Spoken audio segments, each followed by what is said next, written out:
Plus de 25 cm d'eau sale et nauséabonde dans les recoins du cabinet de l'audioprothésiste de Cayenne.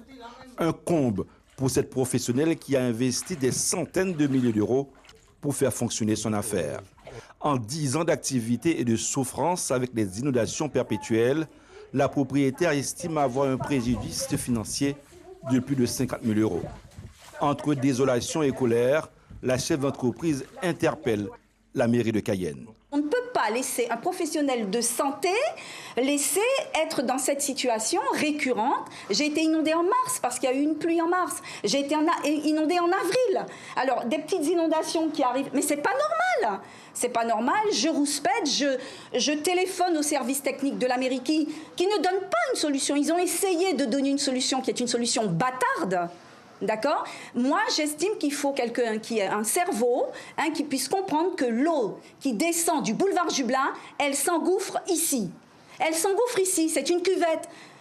Une cuvette, ça se vide. Une cuvette, on comble l'endroit où il y a la cuvette. Je suis en colère parce que c'est récurrent, j'en ai marre. Un peu plus loin, dans la rue Lieutenant Becker, les eaux font aussi des dégâts conséquents. Dans ce magasin informatique, le gérant est revenu en urgence évacuer l'eau pour protéger son mobilier et les appareils. D'autres commerçants et prestataires de services ont connu la même mésaventure. C'est une vraie catastrophe.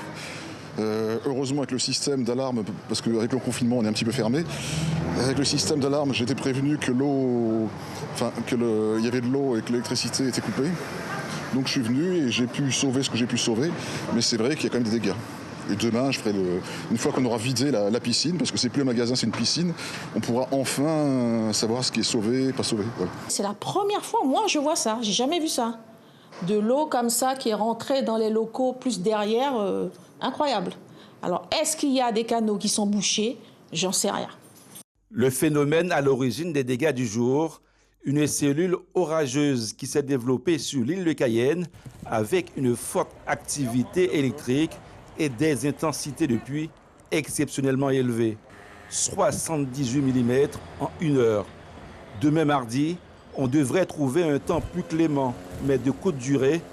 Météo France annonce d'ores et déjà le retour des averses à partir de mercredi. Suivez l'info sur Guyana Première, télé, radio et Internet.